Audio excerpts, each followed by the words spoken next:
Hi, everyone. Welcome to Freebird Spirit YouTube channel. And thank you for hanging out with us as these discussions continue. And so welcome back to those who have been in the discussion with us, in the conversation.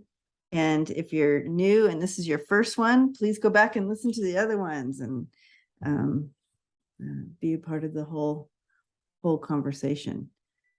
Hi, Chris. How are you doing? Hello. Welcome. I'm good. How are you? Good. And here we are. No matter when you're watching this, to us, it's August 11th and the full moon, actually. Full moon. Oh, it was beautiful last night. Yeah. I was outside looking at it. It was spectacular. Yeah, I guess it's like a super moon. Yeah, it is. That's the last one of the season. Yeah. That was gorgeous. So today we're tackling, and I say tackling because I feel like it's a big tackle, but it's in regards to loving yourself and the ins and outs of that. It's pretty, I think there's many layers to this, like most of the things we talk about, but it's pretty sticky and hard. And I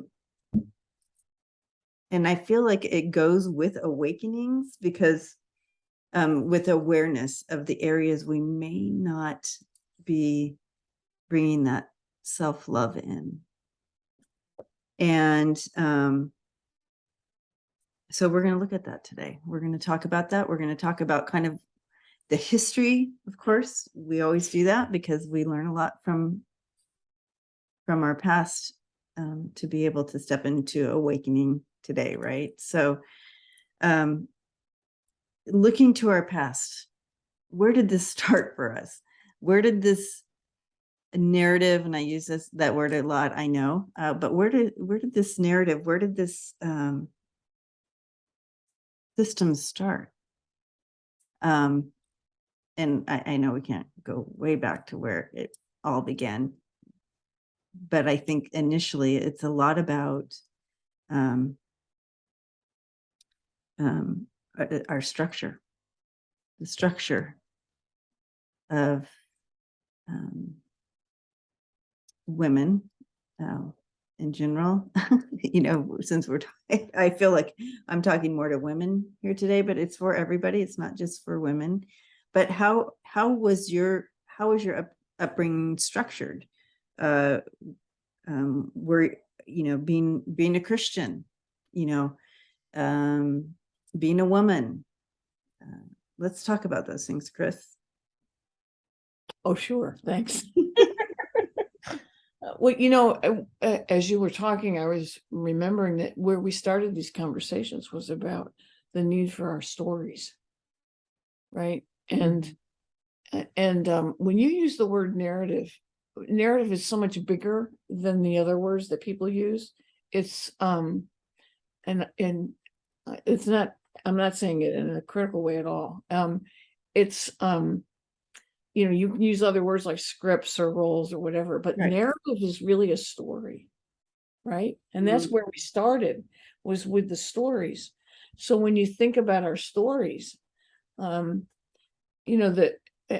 go back to where we started these conversations from, which was, telling the stories of women, how women survived these, centuries that were very anti-woman. I want to show this. I want to show this because this just came out. And it's called Formidable, and it's big and fat, but it's really good. And what she's doing is, yes, we each have one. And what she's doing is essentially talking about that.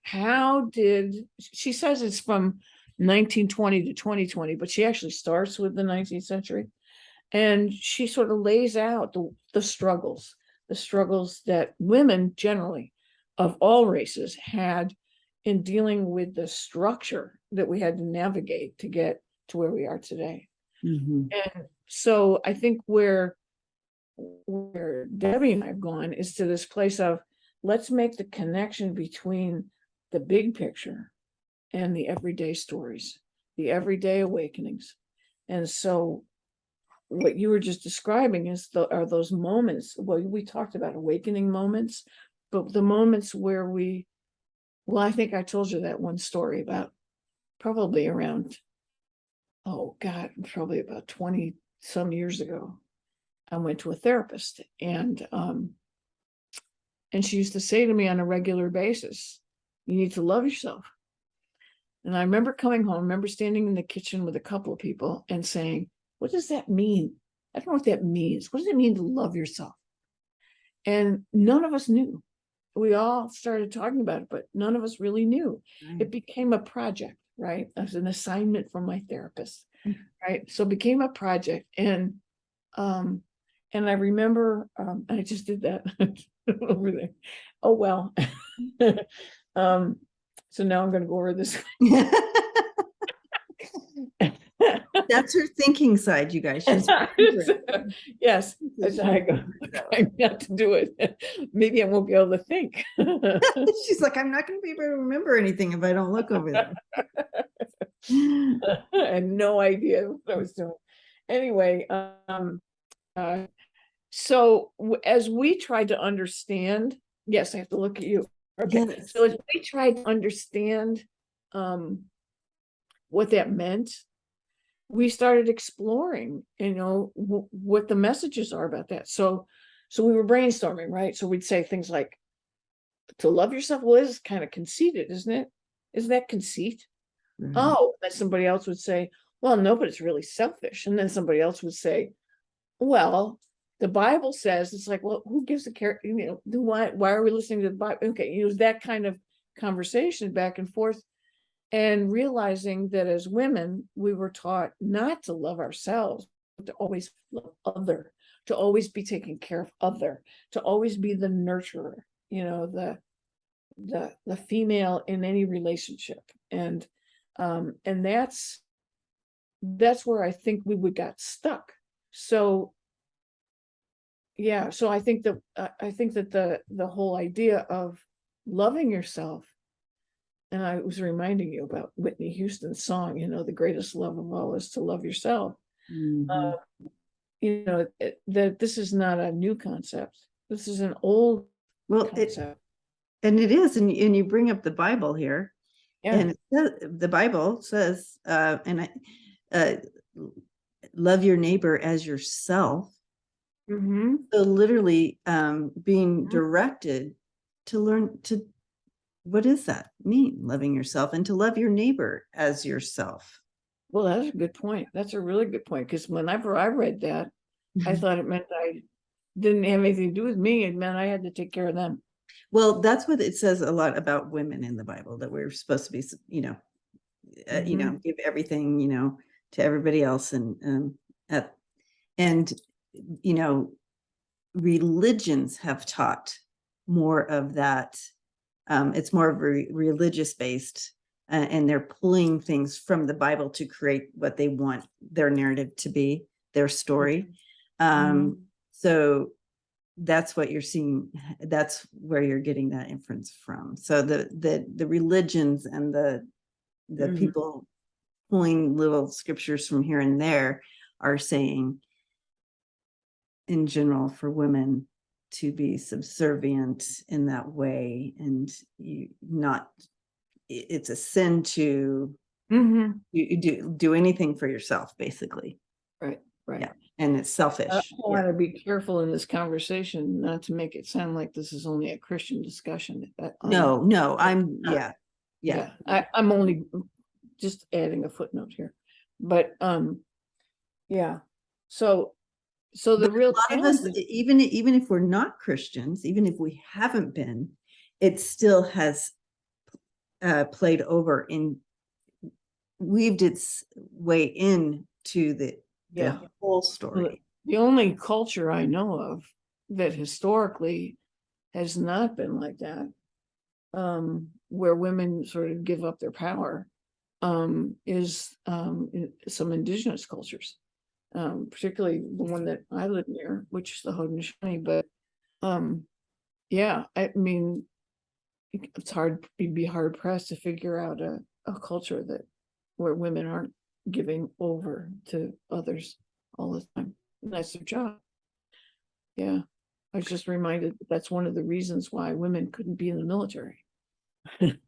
Oh, because they were supposed to take care of, not be one of the ones fighting. right, So right.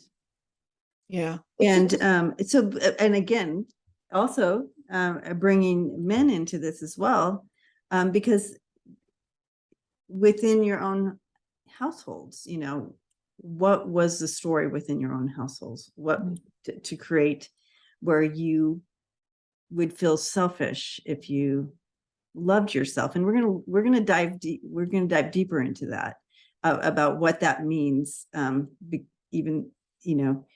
And Chris started that conversation 20 years ago, and on a quest on what does it mean to love yourself. And I myself feel that I can, like, I'm in a continual awakening in different little areas that I that present themselves, and I'm like, oh, that's part of that old story, and I need to, where you think that you're being, where you might think that you're loving yourself, you're actually not. You're Right. actually keeping yourself in that old Right. So pattern. do you have an example? I would have to think about that for a second, but I know that they're there, and I feel like it happens on a daily almost, where I really have to take that inventory. Well, you know, it's one of those phrases, you know, I'm very grateful that I was given that task years ago. But it doesn't ever, you don't ever arrive. Oh, okay. You know? Oh, so You I'm not don't- going to arrive somewhere? I'm not gonna... No, you're going to have awakening moments, remember? Yeah. You know, it's and in the conversations you and I have, you remind me, you know, as I do with you, those moments when it seems like I'm not loving myself, you know, or I've given over my stuff to somebody else. And so I want to use the word socialization here, because that's a big piece of what we're talking about, is sort of the gender socialization part, which permeates the culture. Our culture permeates everything. Every show you watch, every, you know, TikTok you look at, every single one of these things has the messages embedded in it about gender, what you're supposed to be doing. And so for a woman to love herself, and of course, I want to go back to where we started this conversation, which was when we were talking about the Roe versus Wade stuff. We were talking about the way in which we had to stand up for reproductive rights and how to find our voices. Well, I mean, think about it for a minute. You know, some of us can't find our voices with our intimate relationships. You know, we're going to find our voice when it's time to stand up to fight for our rights. You know, that's a real contradiction, and it's a powerful one. And I've seen it a lot in my life, you know, in terms of activism, people wanting to speak up, but I can't do that. So my sort of awakening moment a long time ago about that was, I don't have to speak, I just have to show up. Right. So that was my way of saying, okay, I can do this. I can do this. I'm just not going to do it the way that I think I'm supposed to do it, but I'm going to do this. So it's really a lot about finding a way to speak your truth. It's finding, and that's a phrase you used about your own life, but you know, speaking your truth. What is your truth? And that's the challenge, I think. I think the real challenge about loving yourself is to try and figure out what your truth is. Truth.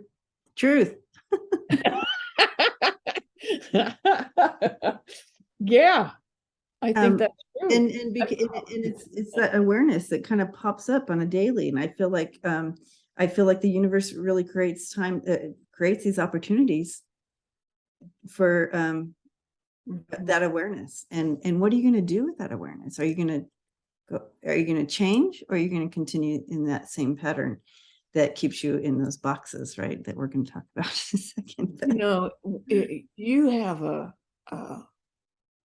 guiding principle. I think it's on your website, but you also speak it on your channel about everything starts with love. Tell me what lead with love. Lead with love. Always lead with love. Okay. Even toward yourself. But it doesn't say that, does it? I know. No, and I just realized, I just remembered it, and I thought, oh, when I read that, I'm always in that head of other. I'm supposed to lead with love of other. Right? There. Oh, so right there. We've had an awakening, folks. We've had an awakening today. You saw it. It's right before our eyes. Yeah. We're we're pretending we're awake, everybody. Okay, so but there was something attached to that. What was it? You lead with love and think of other. So in that, just reading that, you automatically went to it's about others. And I've also always read you that way. When you're on your channel, I've always read you as doing loving other. It never came across me that you were loving yourself.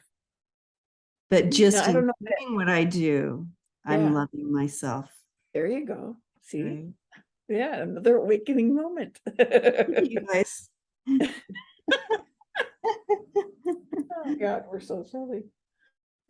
Yeah. So what is your story, you guys? Look at your stories and look at how your day goes and what you do and how you interact and how you care for yourself, and where are some of the areas you might not be leading with love towards yourself. You know where I hear a lot of women talk about that is around food. I'm not loving myself because I had ice cream for dinner. Well, how about you are loving yourself because you had ice cream for dinner? I know, right? Or I'm not loving myself because I drank half a bottle of wine tonight. And how about you are, right? So, right. But that's, it would, I guess that story would be different for everyone, like, and how that narrative plays out in their own lives. But for me, it would be, I am loving myself because I am having ice cream for dinner. And then we get into the real contradiction, which is, when is loving yourself just a rationalization? Or having ice cream for dinner. Yeah, right. There you go. I know these are complicated topics, but you know, the where we started with all this was in talking about activism, right? So so loving ourselves, while it operates on the micro level, it also operates on the macro level. So we all have people in our lives who are expressing, I mean, this historical moment, right? Expressing their commitment to a political landscape that bothers us, right? And so what do you do? And how do you do it? How do you love yourself in the middle of that? I mean, I have family members who I adore, who are expressing things that I am vehemently opposed to, and I don't know what to do with it, right? When am I loving myself and when am I betraying myself? So, do I say something or do I not say something? And I think you said it earlier, you know, that sometimes loving yourself means you don't talk. You don't say anything. Right. And sometimes it means you do have to talk. You do have to. And I think part of it for me is how you talk. You know, if you're gonna, so go back to how you start, right? About loving other, right? Right. Leading with love. I'll get it right one of these times. Leading with love, it's not that you're doing no harm. Do no harm. So you can confront people about their stuff, but even the word confront is a problem, right? Yes. So it's how you take care of yourself in those moments, how you say to someone you love, I feel, well, I'll go back to my nonviolence training. I feel what? I feel sad, or I feel frightened by positions such as this one. You don't ever say you say, I feel frightened by positions like this. I need to feel safer. I need to feel more collaborative with you, more in sync with you. Is there some way we can do that? Right? So now you're loving yourself because you're taking care of what's bothering you, but you're not attacking back. I think when you initially said we do this live, I was like, no. No. This is really about thinking and sorting this out and carrying the discussions on with others and trying to find a way to, in this example, to loving yourself without doing harm. Right? Yeah. So, the other thing we see a lot are people saying, well, I have to go my own way because I need to love myself better. And so what about the debris I leave behind, right? And that's one of those moments. You have to sort out what do I do in these situations where I'm still loving myself and I'm not doing any harm.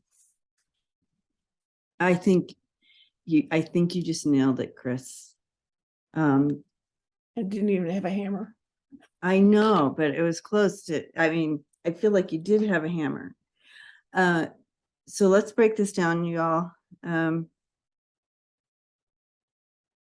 Loving yourself, but not being selfish, right? That's our biggest fear. Yeah. That in loving ourselves, we're going to be there, we're going to fall in that selfish category, and we can't do that, right? But there's a clue here. If you are leading with love, and that in regards to yourself as well, it would be in the energy of not doing harm to others. So if in loving yourself, it's creating chaos and harm, you may want to look at that and make sure that, okay, so that's I might be in the selfish category because I'm leaving a trail of chaos and harm, right? Mm-hmm.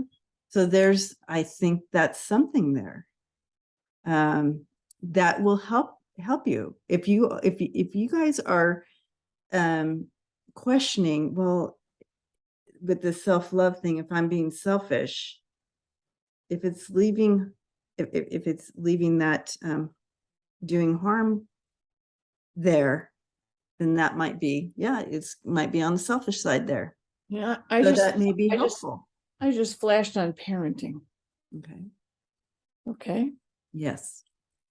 And I just flashed on those moments when a mom says, if I don't take a bath right now, I'm going to shoot myself because the kids are so demanding. I have to take care of them.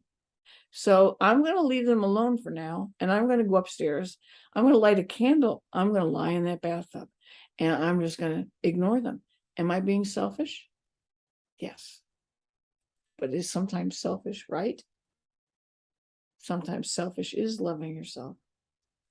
It's not, but is it really selfish? That's right. I think in that moment it becomes not in that negative. It's not selfish. That is self-love. It also is leading with love towards the kids too. And it's leading with love towards yourself and the kids because you're offering them a space to I think it all encompassing is a good thing. Well, you're recharging yourself so that you're better with them. Yeah, it's like you're putting that mask on, getting in the airplane, you put that mask on yourself. So maybe we don't use the word selfish at all for something like that. Maybe when we think about something like that, we're really saying to a kid, imagine how liberating it would be. Right. Mommy needs to love herself right now. Yeah, And mom needs to go take a bath. mommy needs to go upstairs and have some time out, Yeah, you know? yeah, And, I'm sorry if you need something else, but this is all I can give you right now. It's really, I think a lot of it with other people is that you have to communicate well. But we've got really poor forms of socialization about how to communicate well. We've got, and of course, I studied nonviolence and teach conflict management, but it's still tricky. It's still hard to do. And the key really for that work, and also for the work around difference, because we've talked about sort of anti-racism stuff and all that, the key is really to learn how to listen well, how to actively listen, how to really hear other people's stories. But when you're doing the work of loving yourself, the stories are your lessons, right? The stories are when you say, oh, I did that. Oh, that happened. Oh, and then you develop relationships like ours, where you said to me, how is such and such going to work? Is that going to be loving yourself? Because you've developed relationships where there's an exchange of trust and safety, and then you can take your awakening moment and make it expand, right? right. Then really push the boundaries. And yeah. And it's bringing it down to permission. Give yourself permission to do these, to make these little shifts in your life. And let's move it over to the workspace, a workplace. How does it play out? How does this play out at work? If your boss comes to you and says, we're giving you some extra work because so-and-so was laid off, and now we need you to pick up, be a team player and pick up. Guess where we go? The people like me. Oh, okay. I definitely want to be a team player. But are you getting paid extra? Are you getting paid more because you're taking on someone else's job too? Okay, so let's take loving yourself to the other part of that picture. I don't want to not be loved. There's some narratives there. A lot of people are going to feel like I need to be loved, so I need to take this. Right. I Now, need to how do this. far will I sell myself out to be loved by somebody else, even when I have no control over them? Right? And that can be in the workplace, or it can be in your personal relationships. It can be family. It can be anything. Yeah. It can range the gamut, right? From I'm out in the streets protesting to, I'm supposed to clean the toilets at work. It can run just about anywhere. But yeah. And I think that's underneath. Whether you can love yourself or not. Right. Oh, that's a good one. If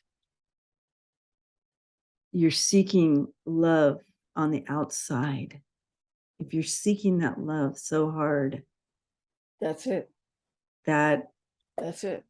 Holy cow. Another awakening. This is quite a day.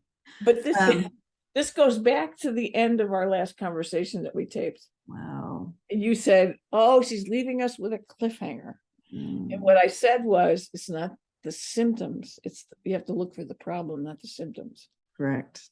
Right. So when you're in trouble, and you can identify that you're not loving yourself, what's the real problem? Wow. So I think we identified that one of the problems is the structure and the narrative, right? But I think what you're onto at the moment is the piece about how far will I sell my soul to feel that somebody loves me? That someone loves me.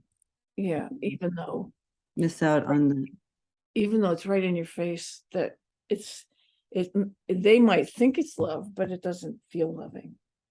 right? You And never, it's coming, right? you're continually chasing it. Yeah. Yeah. Yeah. Wow. And when you get it, then how do you feel about it? If you're not loving yourself and you get it, you sort of go, well, this can't be real. Right. It's Why like, would you love me? yeah. Yeah. Get angry. Some people do. Yeah. That would be me. That would be me.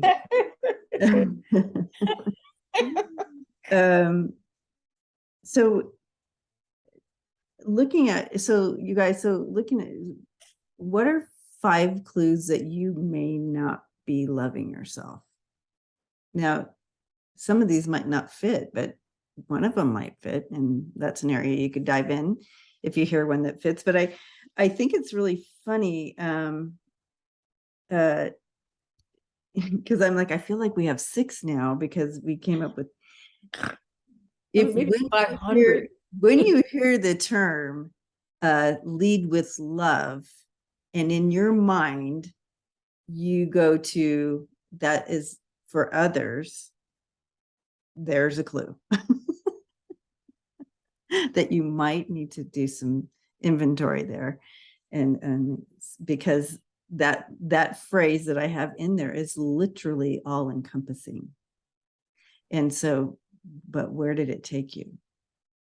If it took you there, that's interesting. So we may have 6 here because I love that. Right. And when you are giving readings, like to the subscribers, right? Mhm. When you're giving readings, you're totally focused on helping them love themselves. The question is, are you loving yourself during that time? Right. Yeah. Yeah. When you're doing, I mean, think about how many of us are professional caregivers, nurses, hospice workers, psychologists, I mean, whatever, teachers, right? How much of your labor, oh God, that's good. I forgot about that. There's this thing called emotional labor, Mm, right? right. Emotional labor. Oh God, I'm gonna not be able to remember her name. This was a study that was done, I think, in the 90s. A very famous sociologist, who will have to forgive me for not remembering her name, did a whole study on emotional labor. And what she did was she interviewed people, like flight attendants, nurses, teachers, whatever. My friend Marge Duvall did a whole thing on feeding the family. Very, very important book that she did in sociology. And she interviewed all these folks about how you do the labor of loving your family by feeding them. So it's the invisible labor, but it's the emotional labor. So I'm caring for my family. So when I open my eyes in the morning, my first thought is, what groceries do I need to get today so that Tamika is going to be able to have her dinner tonight? What kind of lunches should I pack? Because, Johnny's got issues with his stomach. It's that invisible labor that nobody gets paid for, that nobody pays attention to. It's massive. If you think about it on a It's big scale, massive. And it's emotional labor. So the flight attendant smiles at you, but she just lost her mom. Yeah. Okay. The psychologist sits with you and says, tell me your story. I'm going to try and help you sort it out. But her child just died. Okay. Yeah. So that's emotional labor.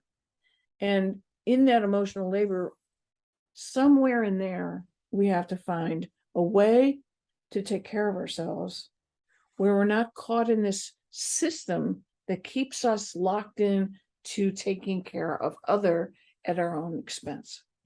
So how does the flight attendant take care of herself and love herself in that moment? Now, she might say, I'm loving myself by doing a good job. Okay. She might say, I'll take care of it afterwards. And the people looking at her have no clue what she's going through. And so she's got to deal with that. Some guy might get pissed off at her. Somebody might grab her. I mean, it's still those sorts of things. And so somehow she's got to love herself through all of that. Now, in those moments, loving yourself might be, don't touch me. And please don't talk to me like that. That's loving yourself. But you start to see this landscape that's very complicated.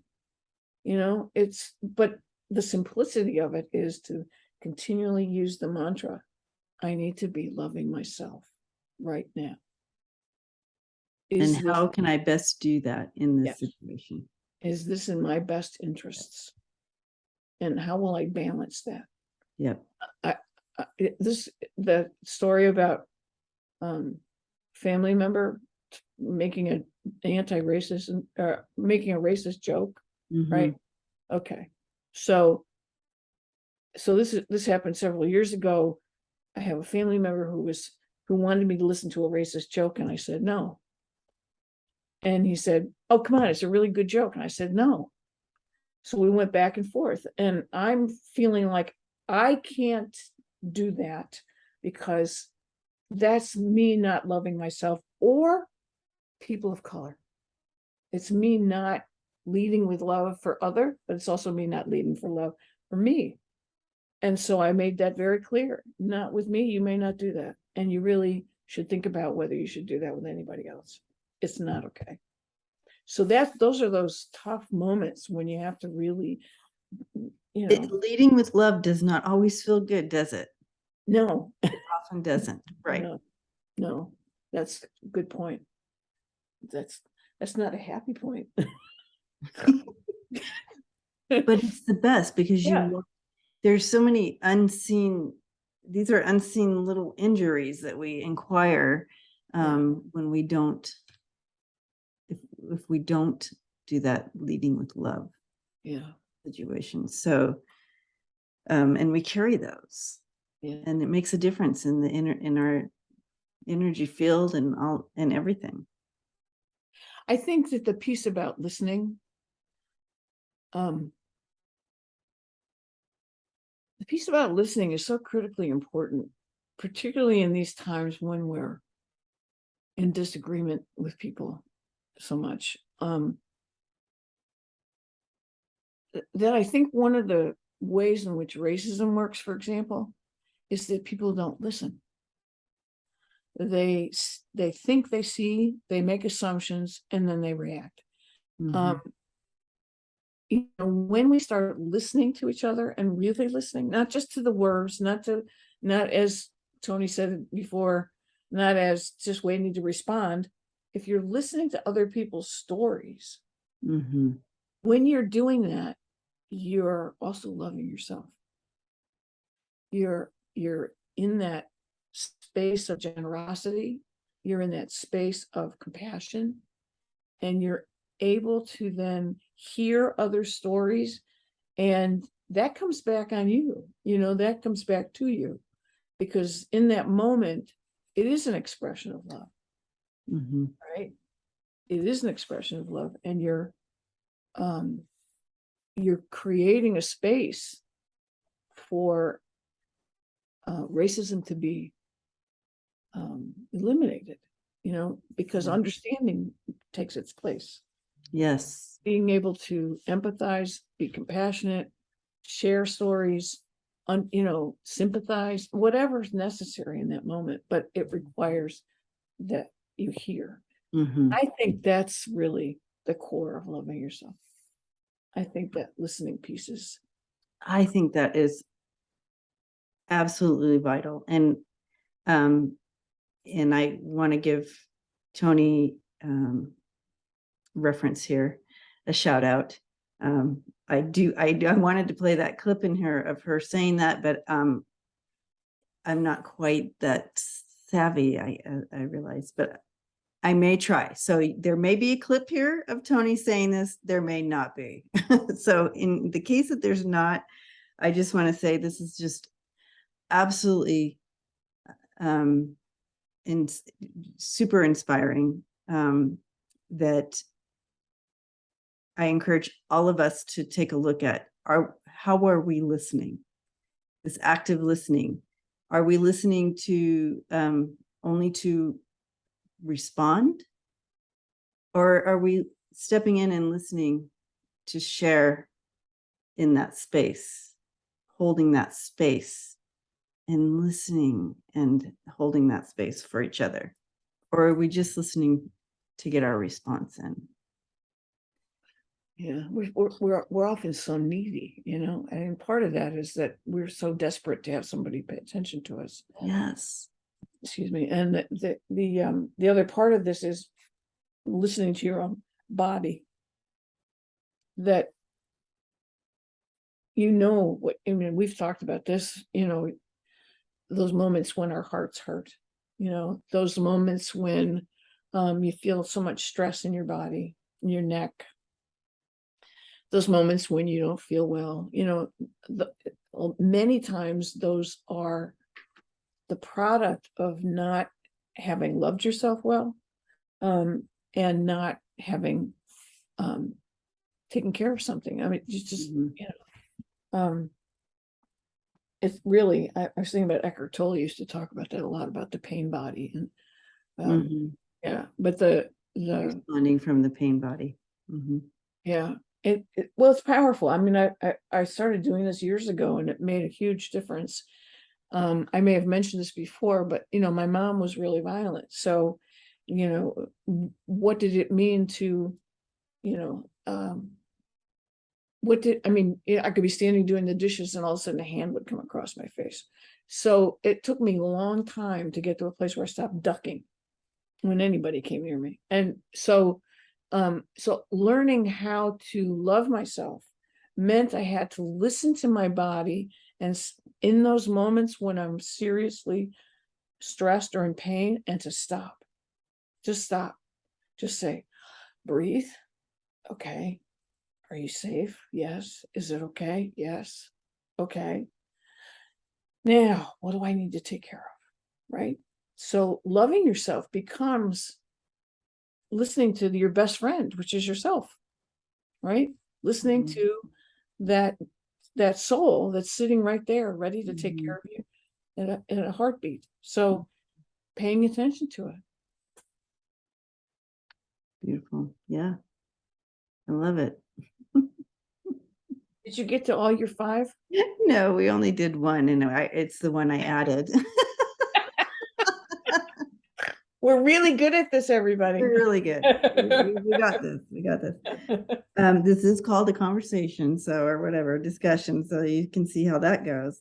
So what we were looking at for one of the 5 clues, if you're not if you're not loving yourself,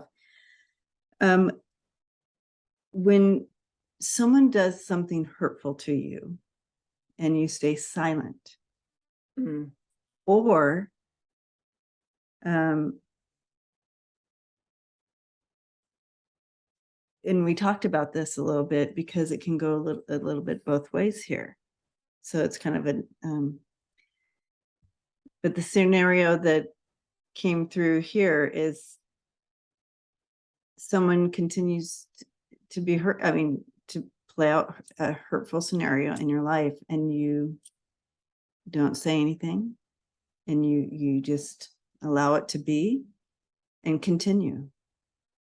And you just, instead of confronting it and saying, I'm not comfortable with this, this is hurtful to me, and whatever that scenario is for you, whatever that narrative is. Or sometimes the silence is what you want to be, right? Well, I think the most important part about this is really to have that be your goal, your sort of your guiding principle, just like leading with love, when it's love of self and other. She's going to change her website now.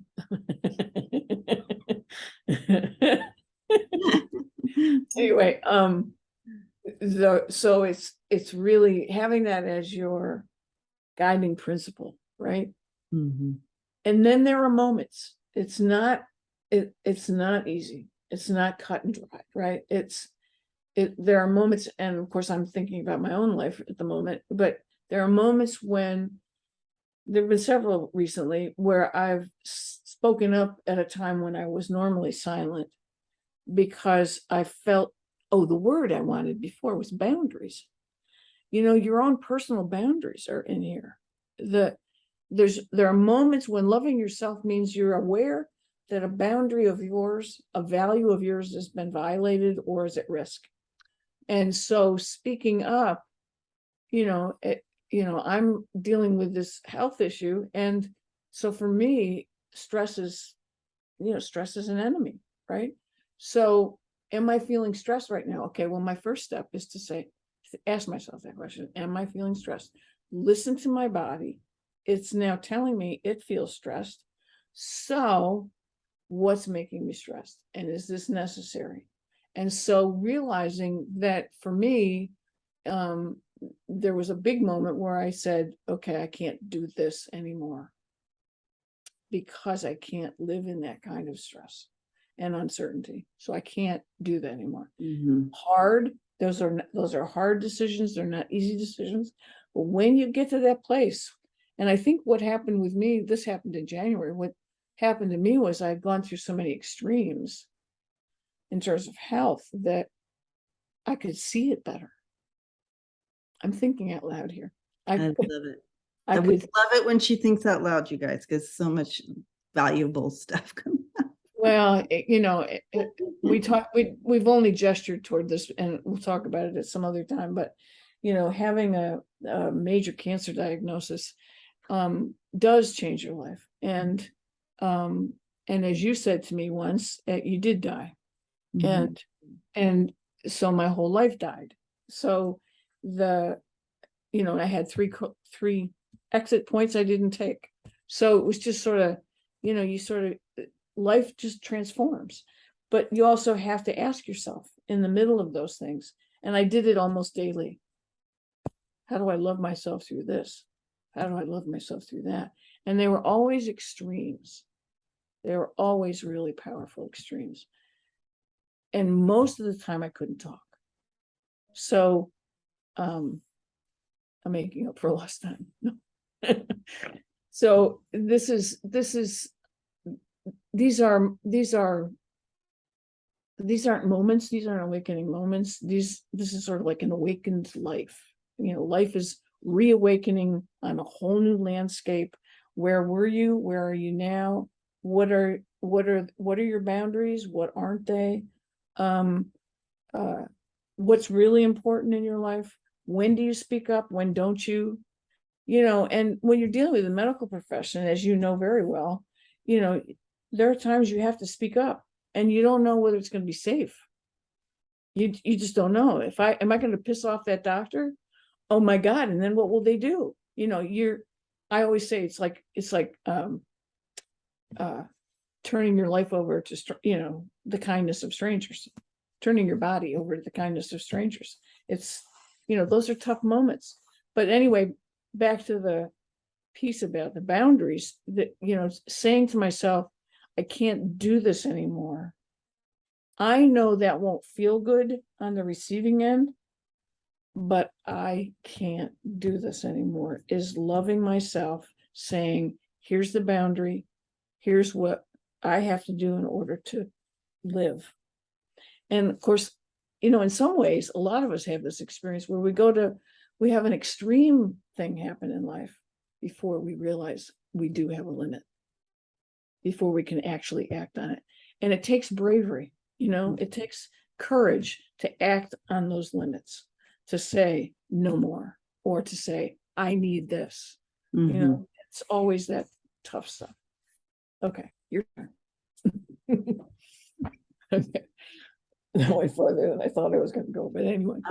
Yeah. So the next one we're looking at is when things are, and I think you touched on this a little bit with what you were talking about, and that it's when it's at your expense, when something happens at your expense. And there's a not a response, or you allow it to play out or whatever. But yeah, so when something's at your expense and you allow it to play out, whether it's staying silent or however that scenario plays out in your story. And I think you just touched a little bit on that as well. And we talked about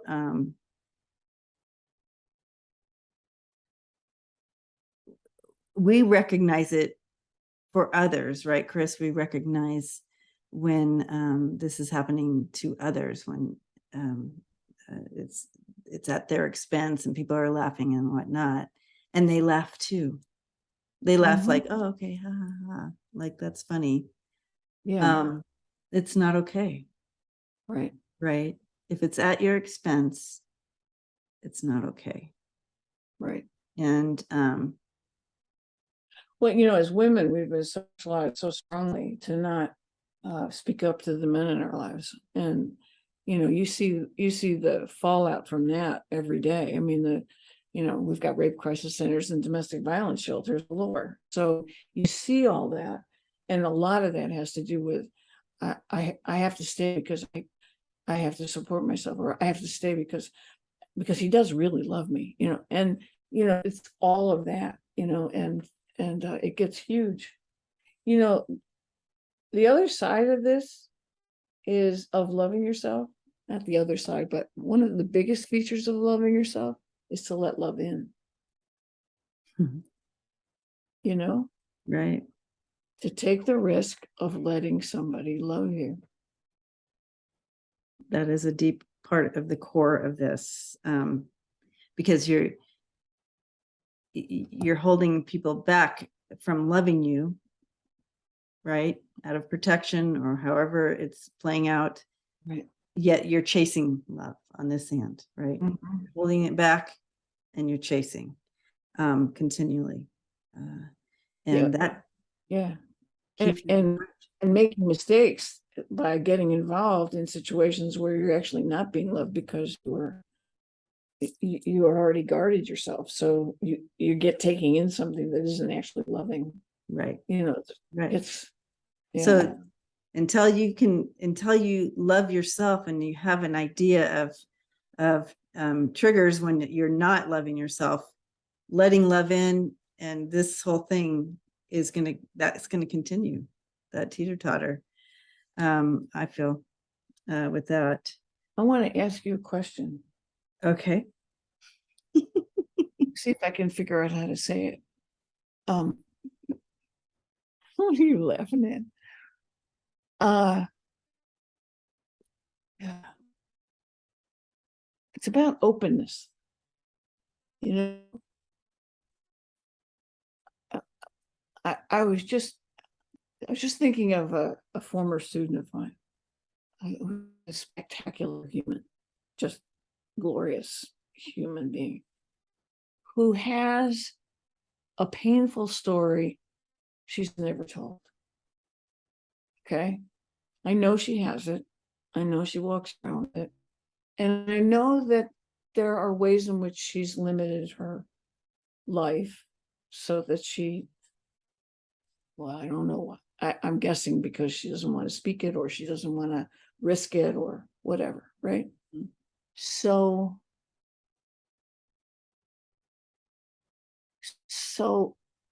what's the relationship, I guess, between letting yourself be loved and openness and sharing your story and loving yourself?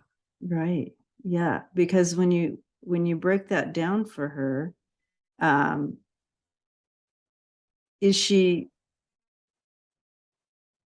it looks to me out of that story that there's several things going on with the layers there. She's loving herself in that she's holding on to that secret in her life or whatever. And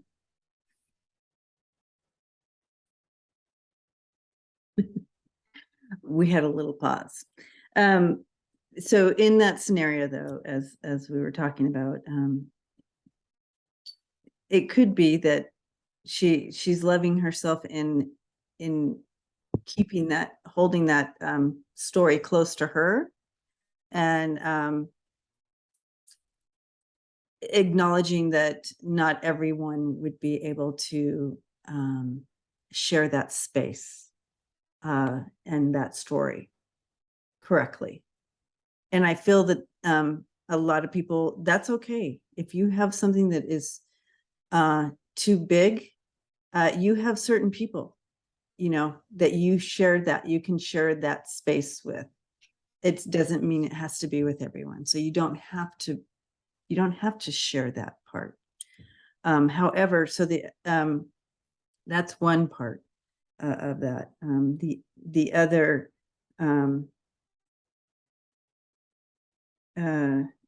it for the rest to accept love in, that's part of her, that would be part of her healing. And over time, in recognizing, once you are able to see it, you're like, oh, that's what I'm doing. Once she's able to see it and go and know, I am holding people at a bay because I don't deserve to be loved at some level because of this part of my story that she doesn't share. But so it just takes time putting the pieces together and being able to release that and allow love in. It's just about time for that person, and awareness and those little awakenings, right? And people continually knocking at that door. Well, and intimacy and openness then are part of that whole package. Right. What does it mean to be intimate? What does it mean to be close? And a lot of us, out of fear, keep ourselves at a distance, even when it's a significant other. And right, it plays out on take the risk. And risk comes with, loving yourself can also mean being brave enough to take the risk. Yeah. So, and you hear it all the time. I'm married, but I feel so lonely. Yes, all the time. And it's like, well, here we are playing out these scenarios Right. at those levels. Yeah. Right. That's a good example. But yeah, at your own expense. So that student of yours at her own expense is, well, we think it's at her own expense, but again, that other part. And we don't know, actually. Right. Exactly. Right. Yeah. Okay, so loss of identity, and I'm going to take that a little further, and that's I'm going to love you without an exchange of energy here, and that loss of identity kind of comes up in that you guys, and so that's another way you can, if that's happening at the loss of yourself,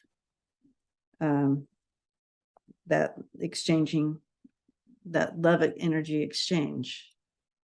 Yeah, I think when we talked about this before, we were talking about what happens when you're in a long-term relationship, and how it doesn't have to be that long, but sort of, a committed relationship. Yes, with a significant other, and you're so, I think about this more like in my 20s, the tendency was to fuse with the other so easily, and sort of lose your identity. And then, in long-term relationships over time, like 20, 30 years, you end up seeing just how much